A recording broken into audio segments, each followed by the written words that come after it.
Call to order this Planning and Zoning Commission meeting of June 6, 2023. All please rise to the Pledge of Allegiance. Pledge of Allegiance to the flag of the United States of America and to the republic for which it stands, one nation, under God, indivisible, with liberty and justice for all. Okay, Mr. Wright, would you please call the roll? Yes, sir. Mr. Redmond? Here. Mr. Bateman? Here. Mr. Parker? Here. Mr. O'Neill? Here. Mr. Weisgerber? Here. We have a quorum. All right. Next order of business is the review and approval of the meeting minutes dated, I have the date on them, April 4th, 2023. I do have one correction on page 4, the 6th paragraph down where it starts off as Mr. Black. That should be changed to Mr. Parker, P-A-R-K-E-R. Any other corrections, changes, or comments? Move to approve the minutes as amended with the change just noted. Second. Okay, so I have Mr. O'Neill with the first, Mr. Weisgerber with the second. Roll call. Mr. O'Neill? Yes. Mr. Weisgerber? Yes. Mr. Parker? Yes. Mr. Bateman? Yes. Mr. Redmond? Yes. Motion carries. No one signed up for open forum, so the next order of business is the thoroughfare plan, City of Loveland thoroughfare plan review. Mr. Curry, would you like to give us a brief synopsis of what this entails? Yes, sir, Mr. Redmond. So basically, the city's been engaged in a lot of planning efforts over the last 3 to 4 years, really 4 years, and the culmination of that was the comprehensive plan in the latter part of 2022, and then the downtown streetscape master plan. Those are the last two most recent documents. But, in looking at the comprehensive plan, one of the primary focuses of that plan is the Love Madera Road Corridor revitalization. And so Choice One made an excellent presentation to City Council a couple of months ago, and there's a significant price tag that is going to require federal funding to accomplish this. And OKI actually has a very competitive funding process, multiple funding buckets that you can go and apply for projects, congestion mitigation, transportation alternatives like bike trails, landscaping, and then surface transportation block grants, which are like the nuts and bolts type of road improvements and all that. So anyway, in looking at that, the city is always looking to position itself. We were able to get funding for the bike trail signal, which that work will start through ODOT's process here later this year. And, we actually have submitted some STBG funding applications for the first phase of Love Madera and some other improvements. But we're trying to make our applications more competitive. And so part of that is there's a very extensive local planning factors and then a project factors scoring. And that's how they basically separate worthy projects from projects that might need further development. And that local planning component is a very important component. So the city has a current master plan, which is great. We have other guiding documents, the downtown strategic plan. We have those things that we can point to. But one of the things that, is a checklist item is a thoroughfare plan. And so did a little bit of digging. The last one that I found is actually in the glass case out in the lobby from 1964. So I think we need to update it. And it's a very simple process. It's a pretty brief document. Basically it categorizes the roads based on lowest functional classification, local to the highest. Interstates are the highest. We obviously don't have any interstates, but a lot of our roads are, arterials, local collectors, things like that. So the plan does that. It really formalizes all of the great things that the city's been working on. The current objectives, Love Madera Road revitalization. The bridge study is mentioned in there. Talks about recommendations for new roads, certain widths, right-of-way widths, things like that. And just gives us sort of had an interesting, kind of observation today that we're already doing a lot of this. This just compiles it in a centralized plan. So with that, it's a good plan. City engineer Kloppenstein and I kind of worked with Choice One on that to put this together. And would appreciate your support and recommendation in that regard. So is this the entirety of the plan? That's it. That's just wanted to make sure I was understanding that correctly. Yep. Yep. Yes, go ahead. Yeah, as Mr. Wright said, some of the work that the engineer, Cindy Kaufenstein, as well as Public Works, they've had this kind of structure because they look and evaluate the roads with regards to the maintenance that's required. And while most of the rehab requirements typically are pretty much the same, although for some of the minor arterial, they may have to have more base, etc. What does figure into our road rehab plans is the amount of traffic and the weight of the traffic kind of dictates how much use you get out of a road based on time. And so when we rehab roads, if you look at your minor arterial primary collectors, they're going to wear out a lot faster than the local streets, unless we're doing something to actually improve the base. So it's been considered this way for quite some time, even though it's not documented. So it's good to get it into documentation. Just curious, do they, just as part of the classification, do they actually do traffic count studies for these, or is this more based on the right of way distances, the width of the roads, things like that? It's really a combination, and with local roads, we don't have counts on local roads. We have an idea based on the trip generation manual and the number of houses that might be tributary to that or whatever. But for example, there were actually just counters on West Loveland the other day. They weren't our counters from the bridge counters. They were somebody else's counters. We think they were a regional. OKI keeps traffic counts. ODOT keeps traffic counts. There's lots of people counting traffic. We're counting with the bridge study. So all of those sort of feed in. And then the engineers look at those counts and they say, well, this is probably a local This is a local collector, which is a designation street. This is a primary arterial, so that could be like a 4 lane or a 5 or 6 lane section. A secondary arterial could be like a Lovell Madera Road. The important thing is that hierarchy, establishing that. So your classifications you generally want to be consistent with what ODOT says, because it's hard to fight with state. So with that though, yeah, there's a combination of traffic, right away width, driveway cuts, speeds. There's a whole bunch of things that go into that. Yes. There's one other thing, and I think Mr. Bateman would probably concur when you look at the traffic and the traffic count that's been going up on Loveland Avenue with the growth on East Loveland and out and beyond. If we actually did it by traffic count, I would bet you would start seeing East Loveland becoming more of a minor arterial heading out of town. That traffic has really started to pick up. Yeah, Grail is a big factor in all It of that. will continue to be both the Grail and beyond. So.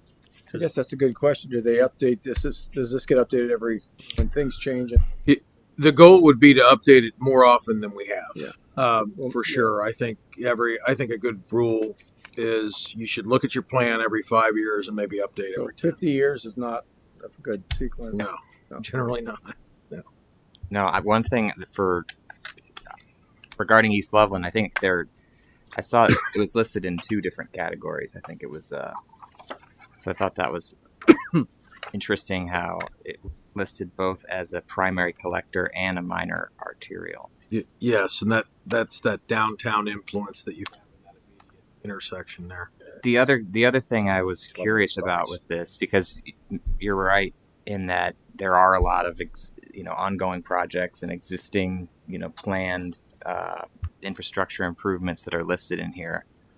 What degree of maybe it's an obvious question, but what degree of safety, public safety at intersections and things like that, when we talk about creating newer arterials and roundabouts and things like that, is there any overlay in there that sort of deals with just the safety element of traffic crossing or even speed in terms of coming out of like the bottleneck issues. I'm just curious if this plan would address that, or is that it baked in, or through some other process? Under future needs. And again, the plan is very generic because it's just, you're really just categorizing your roads. But under future needs, there is, retrofit opportunities for ADA, curb ramps, truncated domes, sidewalks where there's right of way, where you have opportunities to do that on a capital allocation basis.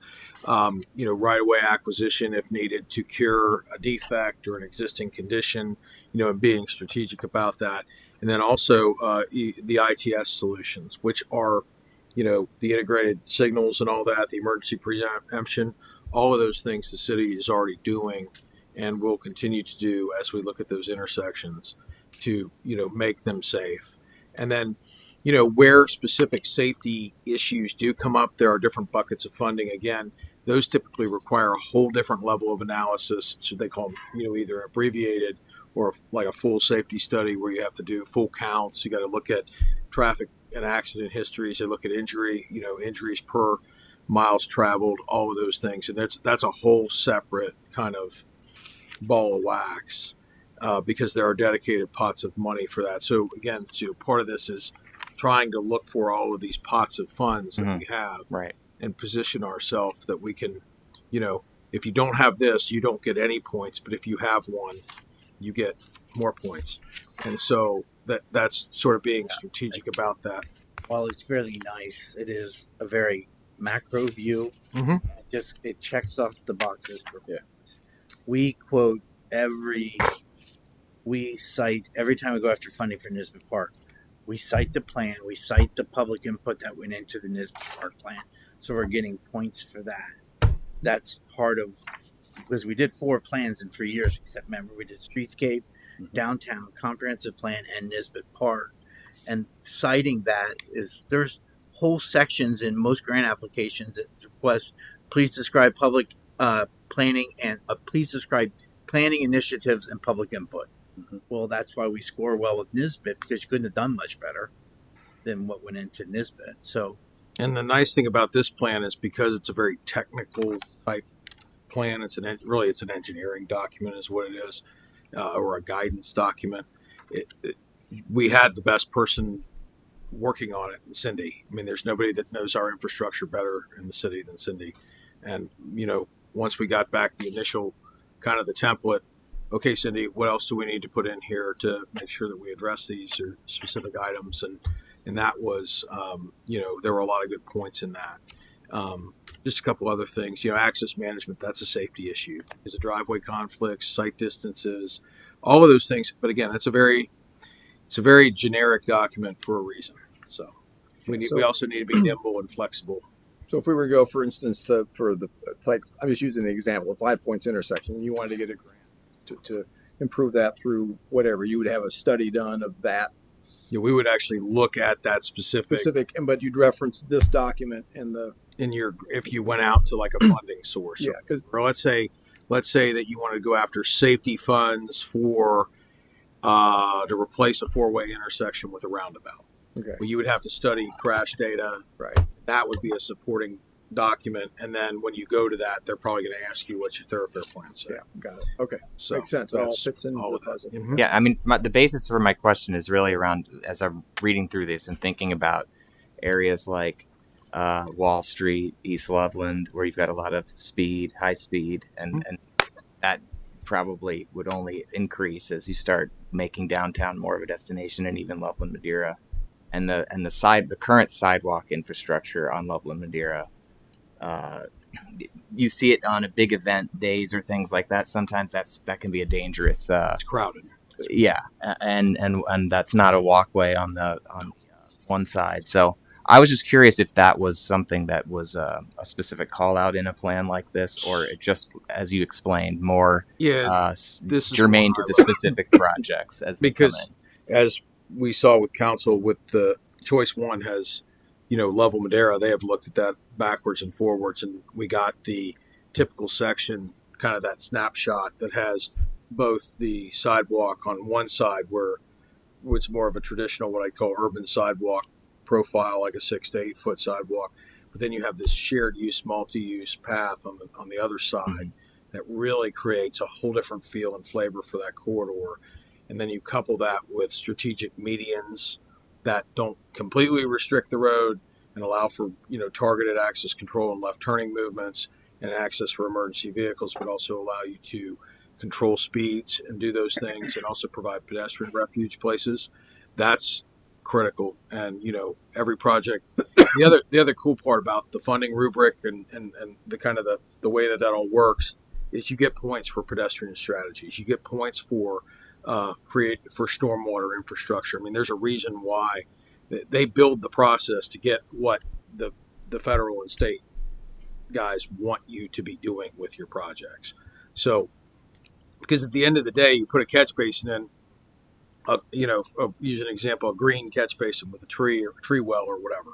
The cost to put that in may be incrementally more expensive on a very fractional basis, but the objectives that it achieves, because you're still replacing catch basins. So it's a little bit more to do it this way, the way they want to do it.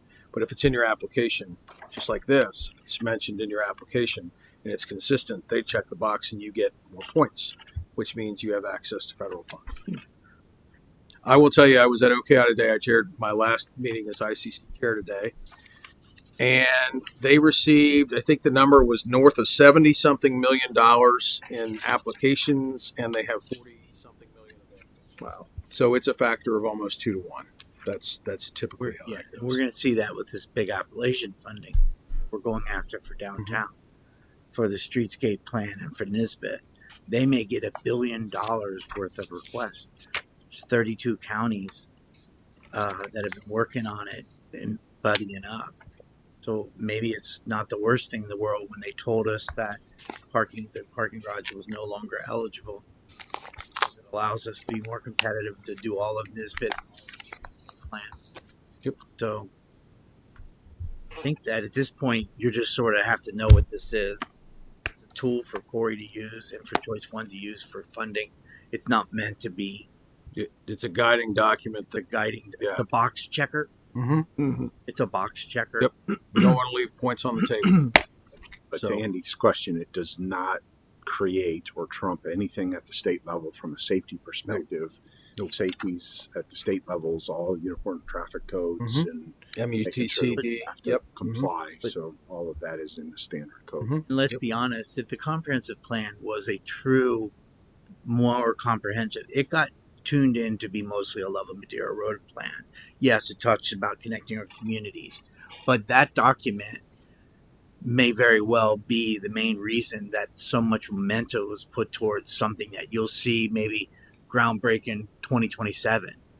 But because it is a comprehensive strategic plan, but let's be honest, it has one primary focus, and that's Love Madeira Road, Chestnut Street, and all that. Now that, as goes Love Madeira Road, goes other things. Corey and I spent I don't know how much time talking about the road diet on West Loveland and when's the right time to pull that trigger, about that. Because having a lane, that access, for those of you around, when I fumbled that screw up, when I was trying to put a pedestrian path down to try to tie into, that was largely looked at pretty detailed with the downtown plan about how the road diet could be modeled. Well, do you do the road diet in conjunction with a roundabout that Corey's working on by Shuddy, or do you know what I mean? Do you do a temporary one to see how it works? But if you are able to really connect Love Madeira Road to the downtown district, I only see it happening one way, down West Loveland. I don't see how you're going to get through the Chestnut Street property and take prime industrial property and figure out how to get people through there. If I live on Main Street, I don't want you running them down Main Street. It's West Loveland with a modified road diet, and it works. But Corey and I look at, like, when do you do it? Because you're not going to, you need them on this side because you want them to be able to go to Nisbet. It's all timing. And it's funny how Corey and I spend so much time thinking about what the timing is for everything. And I think what you'll see him take over with little steps like this, where Love of Madeira Road, that's the thing. You're biting off. You're hitching your wagon to this funding. And with that comes, you got to do these kind of things, and you better be patient, And like he just said, 70 million for $40 million worth of Yep. funding. Yep, and there's no guarantee. I mean, and literally, we will go down, and I have been in those ICC subcommittee prioritization subcommittee meetings, and in my prior community, and we fought and scratched and clawed and fought and scratched for every point that we could get in that process If because you don't have this, those people are losing points right off the bat. throwing there, or they'll ding you. They'll say, "Well, you got a comp plan, but your thoroughfare plan's 60 years old, so we're only going to give you 3 points instead of the maximum." And it's like we just check the box. Everything's up to date. So, I'm not trying to belittle what you're approving tonight, but It's I just important. wanted to keep it in Yeah, perspective. yeah. No, It's a good. different. It's a, Yeah. it's a 30,000 No, foot. it's good background information. Very good. Yeah. We plan on being very competitive with our downtown Appalachian grant. But we are reality that we're going against the poorer parts of the Appalachian communities. So we are trying to buddy up with those and compare, be a part of it. So I think deep down we're lucky the parking garage isn't in it. I think it would have been a hard sell. So Interesting. I think that's it. Wow. Do we have anybody want to make a motion on this? Just a side note, Corey's taking it to council next Tuesday. Yep. So they'll follow your lead. Yeah. The So I'll make a motion that the P&Z Commission recommends the adoption of the City of Loveland Thoroughfare Plan and to present to City Council. Second. Mr. Weisgerber, roll call. Mr. Weisgerber, Yes. Mr. Bateman, Yes. Mr. O'Neill, Yes. Mr. Parker, Yes. Mr. Redmond. yes. Motion carries. All right. Very Thank good. you, gentlemen. Any other communications? Nope. Have nothing. Anybody want to make We'll a be motion? I'm going to be making a presentation to council on the parking lot at their second meeting in June. So I'll carry that over and just at least give you a copy of it for your first meeting in July. Sort of how that's all working. Is there anything? Let's see. July. We are Unless you don't have a meeting, you wouldn't have it. anything coming up. That's Isn't that the 4th of July? Yes, the 4th of July would be The playing. Tuesday. So we would need to. Do we need a motion to reschedule that, or we'll just set it No, on the it's next already- available date? You just move it. So the only thing you may have Yeah, is for holidays. the guy from 115 Railroad. He obviously that building's gone now, and so I looked up and it was gone. It just happened, sort of. Yeah. And then he's finalizing his plans with Cindy and are kind of doing the site plan so that we come to you with a good set of plans, and so that could happen in July. He's going slow. He has historic preservation approval. Mm-hmm. And that's something I'm trying to learn. I screwed up on the historic preservation with the Oak people. I need to get the people into the right place at the right time. So with Oak, I should have had the Oak people as soon as they landed on 6 units. I should have had them in front of the Historic Preservation Commission, but I didn't. So we're sort of backwards. So that was sort of trying to correct how we get things done. Do we have a motion to adjourn? Motion to adjourn. Second. I got multiple seconds. Who's carrying it? Mr. O'Neill. All those in favor signify by saying aye. Aye. We're adjourned.